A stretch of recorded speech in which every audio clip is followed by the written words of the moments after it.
¿Cuáles son las causas que pueden producir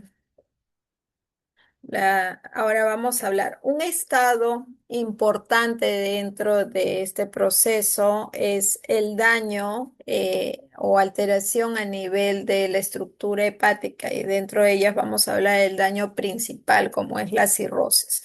Para que ocurra esta cirrosis o daño a nivel del hígado, van a tener que ser múltiples las causas que ocasionan, ¿no?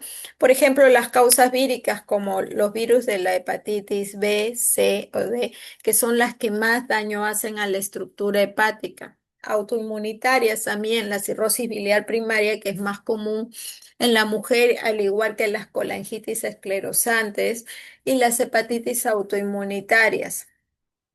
Dentro de las tóxicas, el consumo excesivo de alcohol, arsénico, pero está muy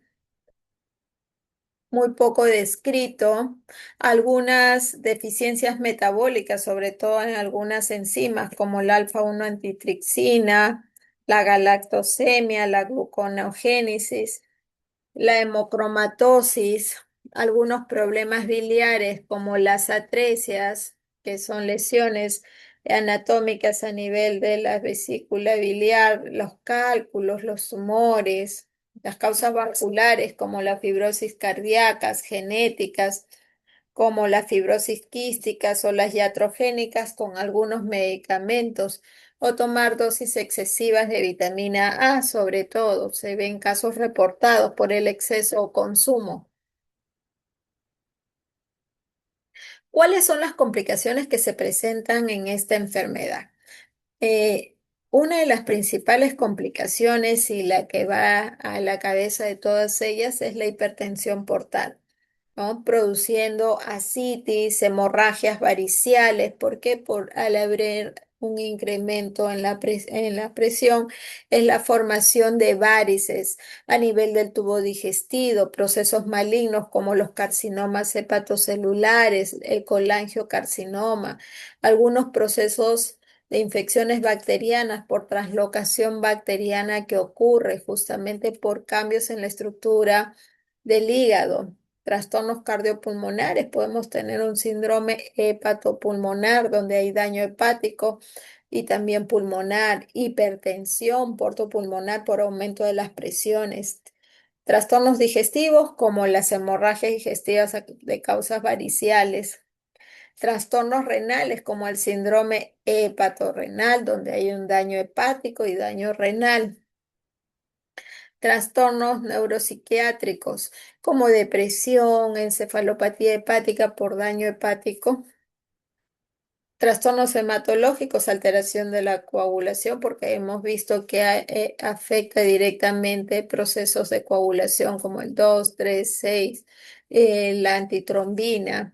Hay hipercoagulabilidad, hay de causas que todavía no están totalmente descritas, como el cansancio y difusión eréctil, que puede producir esta cirrosis hepática. Ahora hablando de una de las principales.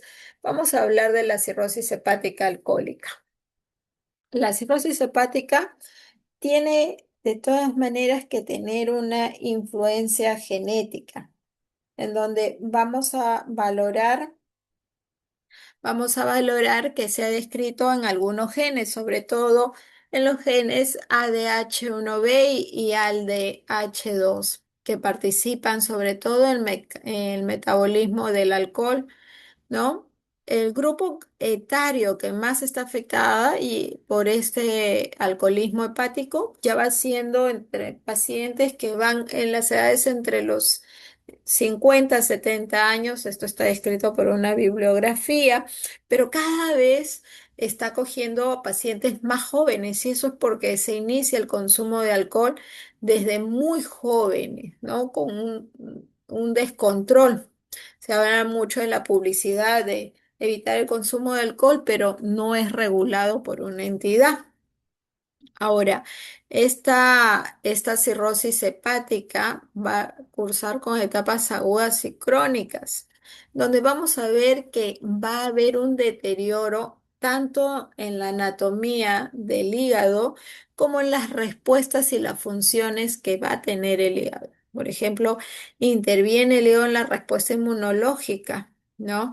Estas se van a alterar debido a este daño alcohólico, ¿no? Y también la respuesta sistémica como la circulación, a crear nuevos vasos debido al aumento de la hipertensión. El patrón de consumo se habla de que se produce con cualquier tipo de alcohol. Uno de los consumos más frecuentes es, por ejemplo, de la cerveza, donde para que ocurra este daño hepático alcohólico, el consumo diario debe ser entre 40 a 60 gramos el varón y mujer 20 a 40 gramos. Algo importante y un concepto importante es hablar sobre la disbiosis, ¿no? Que no es más que la alteración en la microbiota intestinal. Pero la disbiosis tiene tres modificaciones que sí son importantes, ¿no? Tenemos la microbiota intestinal, que es la que permite protegernos, pero cuando hay una cirrosis hepática alcohólica, esta va a estar alterada y sobre todo van a ocurrir tres modificaciones. Primero, que se incrementen la cantidad de microorganismos patógenos, ¿no? Que disminuyan los microorganismos comensales, los de protección, y que empiece a haber una alteración microbiana, que esto puede acompañar a la alteración o daño hepática. Entonces, la disbiosis es una alteración importante que va a haber en una microbiota intestinal normal y que ocurre en estos pacientes que tienen daño debido al alcohol, ¿no? Hablando ya de la fisiopatología de la enfermedad hepática alcohólica, esto va a iniciarse por una ingesta que puede ser temprana o puede ser un poco tardía, ¿no? Hay que recordar que el alcohol ingerido se va a transformar en diferentes tipos de sustancias, y el alcohol, cuando ingresa ya al estómago y al intestino, este ya se va a formar ya en acetaldehído. Este alcohol va a pasar al torrente sanguíneo y sobre todo a la circulación portal, ¿no? Y se va a activar sobre todo en el hígado la vía microsómica, que va a generar especies reactivas de oxígeno, los famosos EROS. Pero esto va a ocasionar a nivel del intestino, cuando hay un consumo excesivo de alcohol, sobre todo no con una ingesta de alcohol en pacientes que se pueden producir ocasional, sino en pacientes que hacen un consumo frecuente, ¿no? Puede ocasionar ya en formas más severas a que haya mala absorción de nutrientes, deficiencias de vitaminas y oligoelementos que vamos viendo clínicamente en el paciente, inclusive una pérdida de peso ponderal que va a ocurrir debido a que este consumo de alcohol no va a dejar la absorción de todos los nutrientes que el paciente coma, ¿no?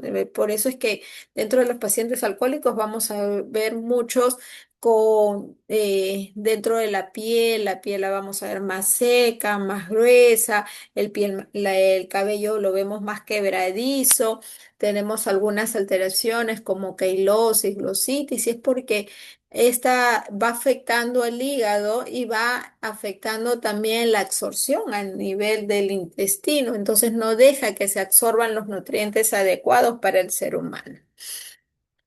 Esto va a producir un cambio o un proceso inflamatorio a nivel del hígado. Esto lo vamos a llamar esteatosis. Esta esteatosis es una esteatosis hepática alcohólica. Y esto va a ocasionar alteración dentro de las funciones. Una de las funciones que hablamos es que se encarga del metabolismo de los lípidos. Pues lo que va a ocasionar es que haya una desregulación a nivel de este metabolismo.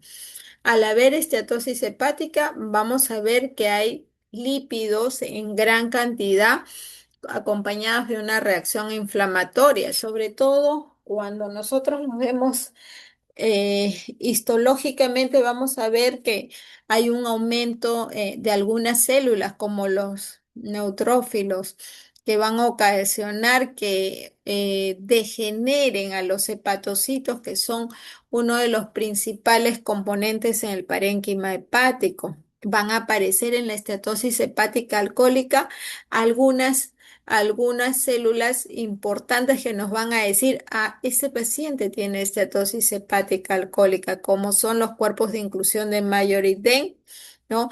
Fibrosis, ya aparece tejidos fibróticos, sobre todo porque este es uno de los pasos que siguen después de una esteatosis hepática alcohólica en fibrosis, donde hay mucha cantidad de matriz extracelular y que va a ocasionar patrones reticulares que puedan producir inflamación. Y cuando esta inflamación es persistente, puede quedar solamente en cirrosis y volverse una cirrosis que es un daño hepático crónico, o algunos de ellos, que son aproximadamente el 2%, se convierte en hepatocarcinoma. Entonces, sí es importante que el paciente y nosotros sepamos que esta cirrosis hepática puede terminar en una neoplasia como un hepatocarcinoma.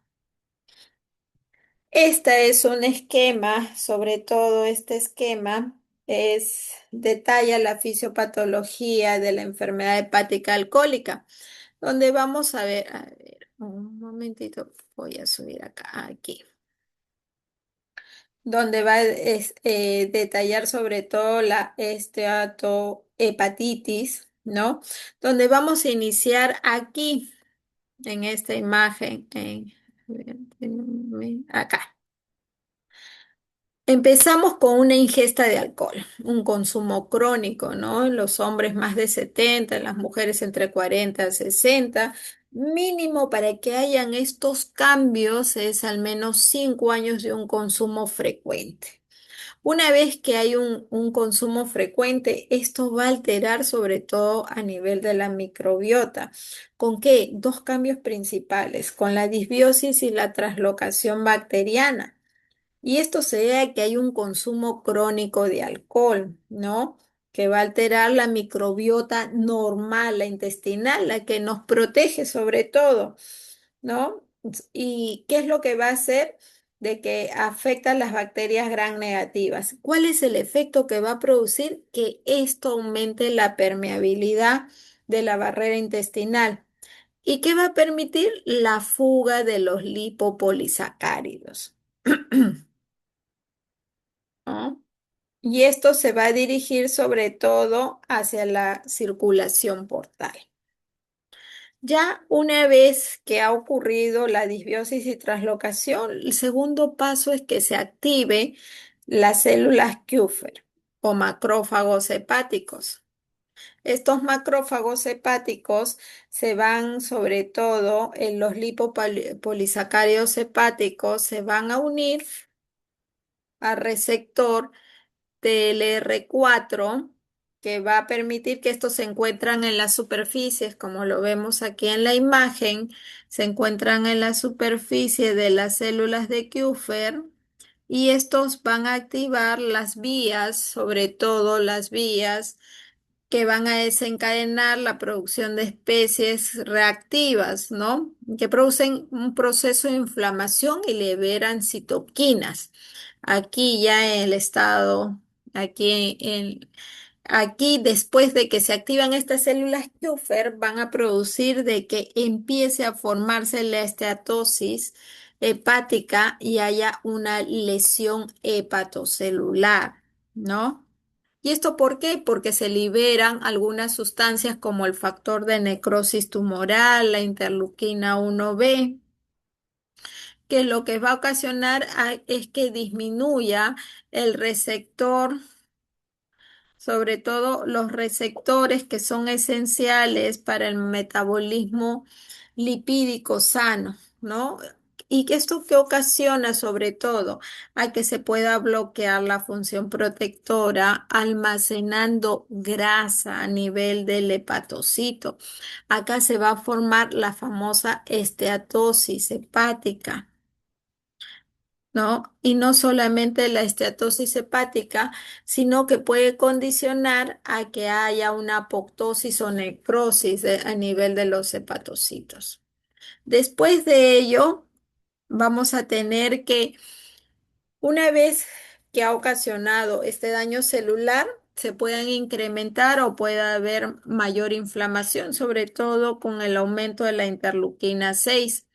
Estas van a ocasionar que haya una diferenciación de algunas células T o llamadas células T vírgenes, en donde vamos a ver que estas células Kupffer que se han formado van a interactuar con los linfocitos TCD4 y estas van a originar que puedan, mediante señales químicas, estimular su transformación hacia células que van a ser más específicas, sobre todo para que puedan dar una inmunidad que son adaptativas sobre todo, ¿no? En cambio, si nosotros con la misma estimulación de la interleuquina 6 también va a producir a que pueda actuar de manera diferentes, que pueda actuar sobre todo con diferentes tipos celulares, como vamos a ver aquí en la parte de esta vía, ¿no? ¿Y qué es lo que va a ocasionar a que haya una supervivencia sobre todo de los hepatocitos? Y estos hepatocitos, cuando tienen mayor cantidad de interleuquinas, va a ocasionar a que se pueda alterar algunas vías. Esta famosa vía STAT3 que lo que va a ocasionar es que se agraven los procesos inflamatorios en estos pacientes que tienen lesión hepatocelular por alcohol. En cambio, en la estimulación, cuando persiste esta estimulación de la interleuquina 6, va a ocasionar en algunos casos, como les decía, que interactúen diferentes células, ¿no? Ocasionando o agravando la severidad de los cuadros por ingesta de alcohol. Aquí, dentro de los que se dio con las células Kupffer, pueden ocurrir también algunos cambios. Puede ser de que la célula muera o puede ser de que la célula también tenga una respuesta. Y esta respuesta que se puede ir dando puede ser la formación dentro de las células TH17, donde vamos a ver que se pueden diferenciar y pueden secretar sobre todo citocinas proinflamatorias, ¿no? Que estas se encargan sobre todo de formar células inmunes que van a favorecer al hígado, ¿no? Y que puedan ocasionar mayor causa o aumentar la inflamación en el paciente. Ya en algunos contextos que vamos a ir viendo, sobre todo en algunos pacientes, sobre todo aquellos pacientes que han pasado la vía STAC3, estos vamos a tener algunos mecanismos protectores que puede desencadenar el hígado ante tanto proceso inflamatorio. Y esto sobre todo va a ser con reparación de ADN mitocondrial, ¿no? Porque el hígado se tiene que defender, entonces trata de colocar barreras para evitar mayor necrosis que ya está sufriendo el hígado por este tipo de alcohol. Y aquí en las células Kupffer lo que puede ocurrir es que se activen neutrófilos, sobre todo porque estos van a permitir tener la activación de estas células, como son los neutrófilos, para poder ocasionar que libere enzimas, algunas enzimas que pueden ser sobre todo destructivas, ¿no? Que puedan generar mayor daño al hígado. Hay que tener en cuenta que dentro de todos estos procesos también podemos tener la regulación inmunológica y la citotoxicidad de las células N-killer, como lo vemos acá, donde vamos a valorar que los hepatocitos que están dañados, estos van a activar algunos receptores y estos receptores van a activar las células N-killer y estos van a ocasionar un efecto que sea antifibrótico. Sobre todo van a ir destruyendo algunos hepatocitos, ¿no? Estos procesos inflamatorios que se van a ir dando en el hígado es por un consumo consecuente de alcohol, un consumo que va a liberar diferentes procesos inflamatorios que van a ser continuos, porque para que ocurra todo esto es un consumo mínimo de 5 años que ocurre y van alterando la arquitectura de los hepatocitos. ¿Cómo es la patogenia en estos pacientes? En la patogenia que se va a dar en esta cirrosis hepática encontramos desde un hígado normal, principalmente las células estrelladas.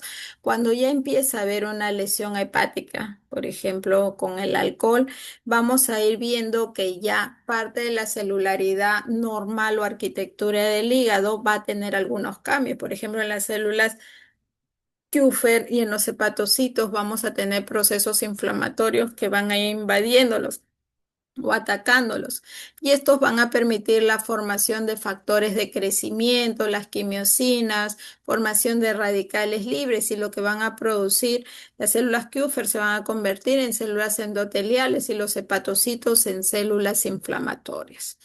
Todo esto va a activar sobre todo a las células estrelladas, que si bien es cierto, las tenemos en menor cantidad, pero son las más afectadas durante el proceso cirrótico.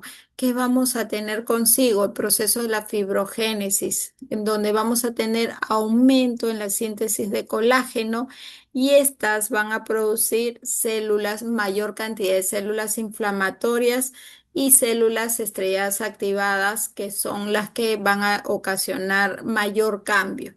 Cuando esto es continuo, lo que vamos a tener van a ser o células con apoptosis o que se degrade en la formación del colágeno y así se va formando fibrosis dentro de la arquitectura del hígado.